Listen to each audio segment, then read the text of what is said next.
So I work at the Leith Agency, so we're an advertising and research agency based in Edinburgh, and here's what I'm going to talk through today. So firstly, just covering a bit about just what's an insight, so just kind of giving a brief overview about actually what is the definition of an insight.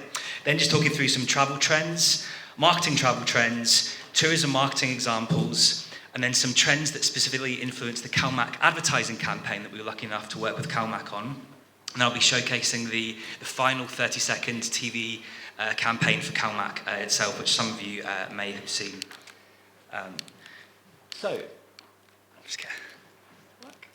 Okay, so firstly, just what is an insight? So an insight is incredibly important to marketing and advertising. It's something that we refer to that acts as the guiding light of any campaign that we're working on. The Leith Agency has been conducting qualitative research in the form of focus groups on behalf of CalMac recently, and that insight has led to the development of various aspects of the strategy for CalMac, including product development and the whole communication strategy for the brand. So really, what is an insight? Well, it's about continually asking why, so really just getting to the bottom of the why, and then discussing and regrouping, and then again asking why again. So essentially it's just about getting to the heart of the matter at hand. So the definition of an insight can be fairly diverse, and here's how others have chosen to define it.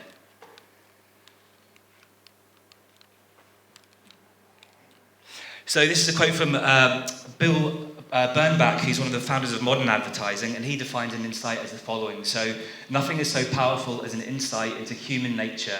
So what compulsions drive a man? What instincts dominate his action? If you know these things about a man, you can touch him at the very core of his being.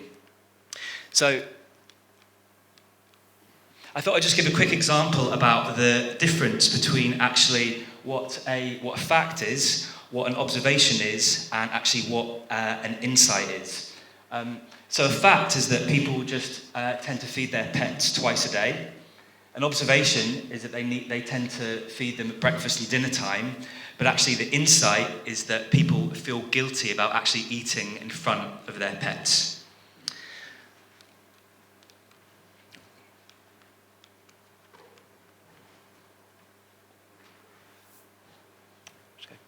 So I know this is quite a bold slide to show, given the nature of the topic we're discussing as part of this conference, but just to make the point that to gain an insight of value, we need to conduct qualitative research.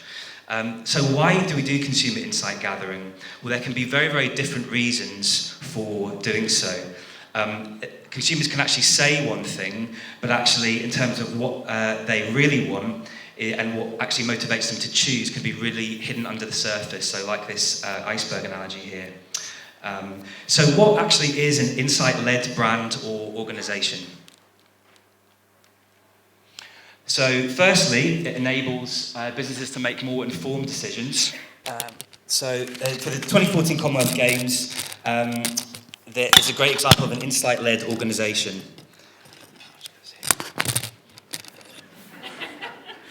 So in 2012, so we started working with the organising committee for Glasgow 2014 Commonwealth Games, and we undertook a major insight gathering exercise to inform the campaign.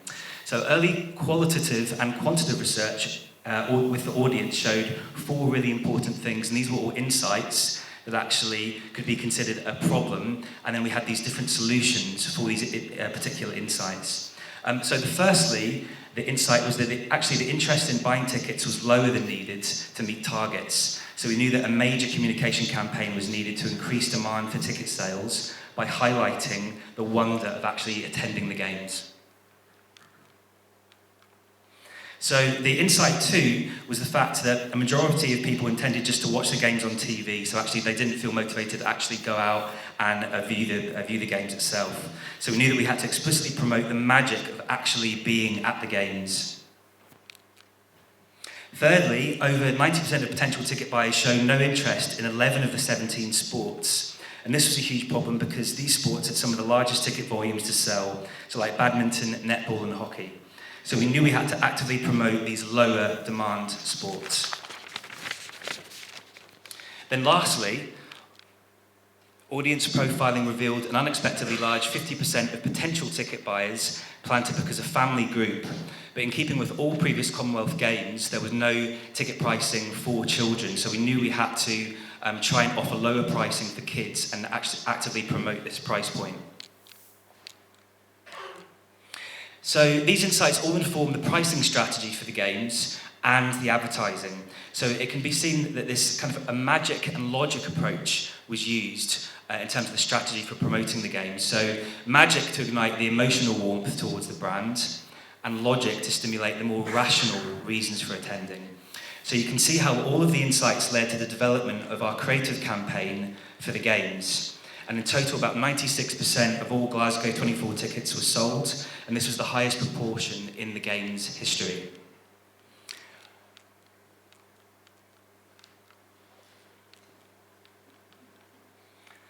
So JW Marriott is another example of an insight-led travel company. So last year I conducted qualitative research in the US with guests of JW Marriott hotels. The objective of the project was to uncover key insights about the way people wanted to actually feel when interacting with the guest room. So these emotional feelings then heavily influence the global design strategy moving forward. So for example, design considerations around the guest room lighting in the room was born from the various emotional states that consumers went through as they transitioned between work and relaxation. As the vast majority of JW Marriott guests are busy business executives, there was an emotional need to have this quiet and settled mind when staying, as they wanted to make the most of their time actually focusing on business and what they were there to do. So therefore, a muted and restrained colour palette was recommended as part of the key design recommendations. So they also had an emotional desire not to make any unnecessary decisions, as they're having to make so many on their work trip. So the interior design recommendation was to create a streamlined and uncluttered space. And this was similar to the famous story about President Obama. As he's having to make so many important decisions during his day, he famously only has 2 different types of shirt that he can choose in the morning to just help him concentrate on the decisions that actually matter. So next I'll just briefly touch on a few travel trends, so we can also gain insights from noticeable trends that appear in a particular marketplace. So the first one is the rise of peer-to-peer. So peer-to-peer has grown substantially over the last few years and has been the subject of much debate and controversy in the travel industry.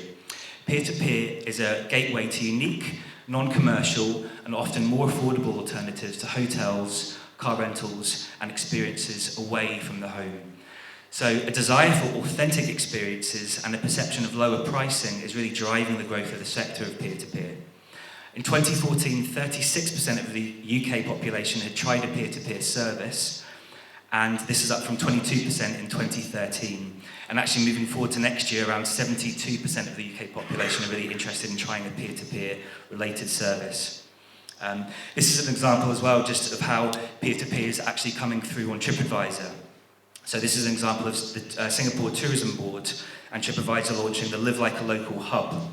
So the hub is a customised microsite hosted on TripAdvisor that takes travellers off the beaten path with things to see and do and eat and drink in Singapore. This is the rise of this notion of set jetting. So this has provided a real boost to the domestic tourism market in recent years. So popular shows such as Game of Thrones and even Downton Abbey really seen tourism rise to stately homes as well as Northern Ireland. The next trend is just this, basically as the modern world has become more and more pressured, there's this kind of counter shift as consumers wanting to kind of slow it down a bit more in terms of their pace of living. And actually there's going to be a new focus on the local, not necessarily the global, and actually this desire to switch off and actually not being connected 24/7. So this results in a travel trend for holidays with a distinctly local feel, with the rise in demands for resorts and destinations where people can learn about local culture, experience authentic local cuisine, and engage with local communities. So a good example here is just of Kimpton Hotel, so a boutique hotel brand in the States. They attribute lots of their success to actually the staff at each of the individual properties being really passionate about sharing those experiences where they can really guests can get under the skin of that particular destination.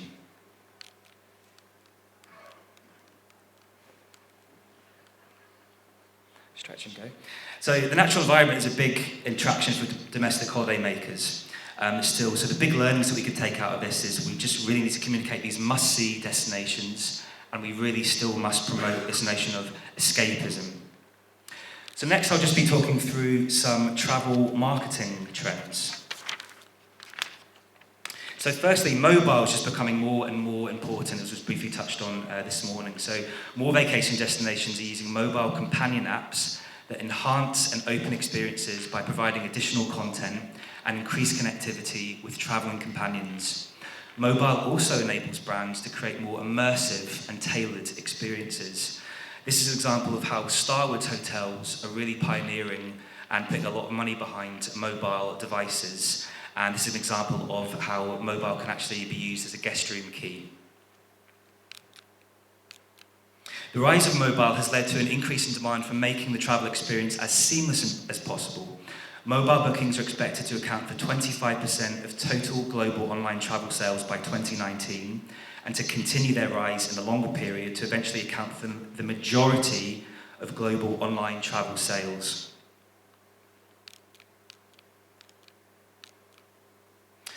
A key question moving forward is, how can travel brands facilitate advocacy with social channels?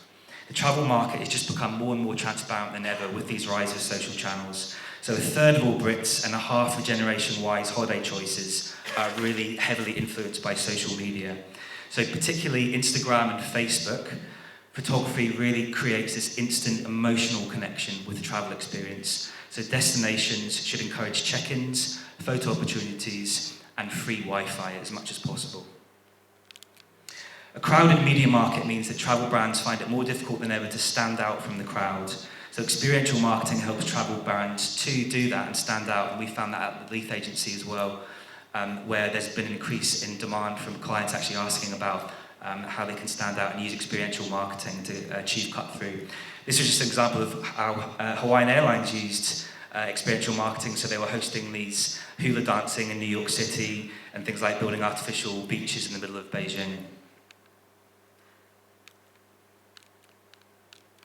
So next I'm just going to highlight two just really fantastic recent examples of travel campaigns. So the first is the Tourism Tasmania campaign. So I'll just take you through some of the trends that influence the strategy behind the campaign, and then just show you the full TV ads, which is absolutely fantastic. So the industry trend was that, so really to try and use emotion to touch a nerve with consumers. The consumer insight was that lifelong learners were targeted. So these were the audience most likely to visit the state, as they have an interest in learning more about themselves and about the wider world. And the brand insight was to really amplify the magic and heritage of the location. So here's their fantastic advertising campaign that just finished running a few days ago.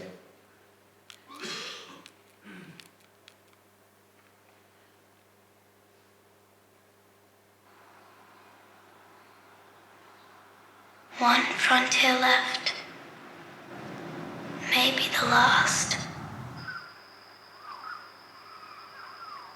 Some don't believe she exists. Some do, the ones who have seen her. But only a fortunate few have seen all her sides.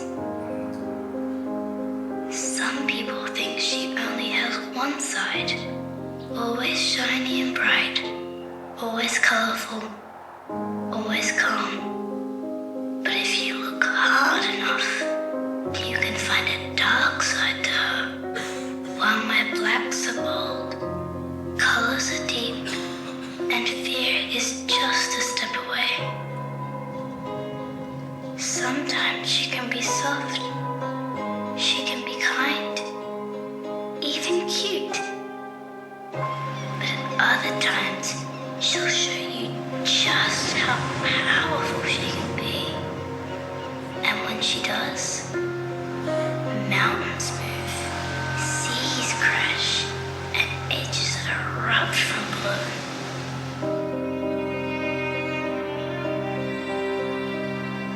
Winds whisper, trees slowly dance, and backdrops look too perfect to be real. Stick to the path, stay away from the edge, and hold on to your hats. What's that noise? Ah, it's peaceful, calming, soothing niceness. Put your feet up, put your head down, take it all in, have your breath taken away. She must be dreaming right now. Tiptoe, be quiet, don't wake her up. Shh. She's a thing of beauty. Her beauty's everywhere. Even when she's dark, she's beautiful. And when she's bright, she's awesome. So we thought that's just a really good example of a really kind of campaign that's just kind of high on that emotional engagement and really just showcasing beautifully that destination. So the next one is a campaign that we were lucky enough to work on at the Leith Agency. So this was for First Great Western. So the few different aspects in terms of insight that really influenced this campaign was that in the midst of recession, there was a sharp decrease in leisure spending. The industry trend was that there was an increase in domestic tourism, and the key consumer insight was that leisure travellers look for inspiration and ideas to actually help them make that final decision. And the brand insight was to use hero locations to educate leisure travellers about the beauty and majesty of the actual route itself. So here's the 1-minute TV ad.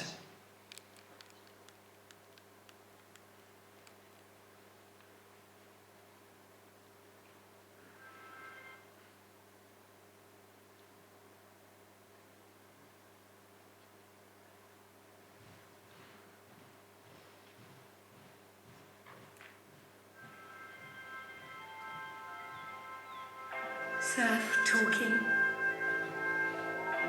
cream clotting, star spotting, river walking, sunset watching, breeze blowing,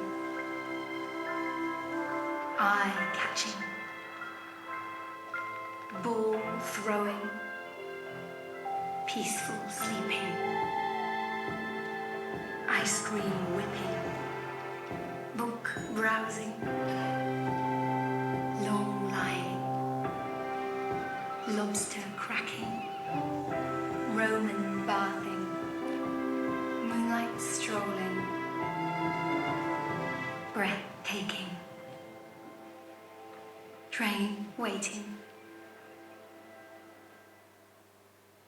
So another just good example of a tourism campaign, again, just focusing on the destinations and really just trying to be kind of high on that emotional response from consumers.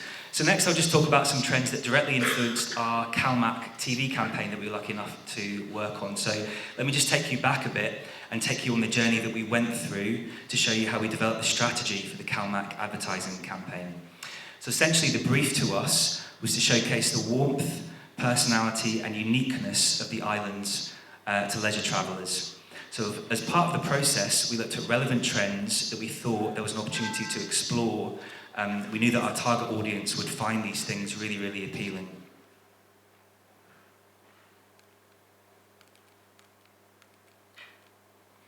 So the first trend is this idea that consumers just kind of being more aware of smaller retailers with a strong desire to actually support them. So this ties into the trend of an increased demand for products of provenance and authenticity, so a bit of this retaliation against the whole kind of Tesco effect. So an example of this is American Express Small Business Saturdays that helps really promote shopping at smaller local businesses.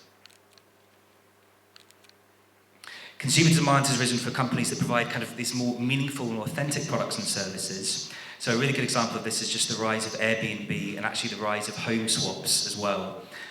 In May, Airbnb celebrated yet another milestone on its road to world domination by sending a full-size floating house down the Thames to mark the passage of the Deregulation Act last month, which basically makes it easier for Londoners to let their houses out via Airbnb. Since 2008, 15 million stays have now been booked through the accommodation rental website, and they've actually become the world's largest hotelier now. The final trend, and actually arguably the one that influenced the campaign most, was just a general trend in the communication and advertising marketplace, in terms of communication just increasingly coming with a bolder personality and just speaking to consumers on more human and down-to-earth terms. So being plain, honest, straight-talking, warm, and just thoroughly down-to-earth. And even the smallest of communications being infused with more personality and emotion. This is just an example of a new oral healthcare challenger brand called Hello. So again, even just reflecting on the packaging about being completely non-aggressive, friendly, bold, and down-to-earth. Importantly, they all took an interest in what people are interested in, rather than only taking an interest in the people themselves. So highly emotive content really succeeds rather than highly functional content, and advertising that elicits high arousal emotions gain twice as much sharing. And in a 10-year study conducted by PricewaterhouseCoopers, emotional strategies were found to be 94% more profitable than purely rational ones. So finally, some of you may have seen this, some of you may not, but here is the CalMac TV ad.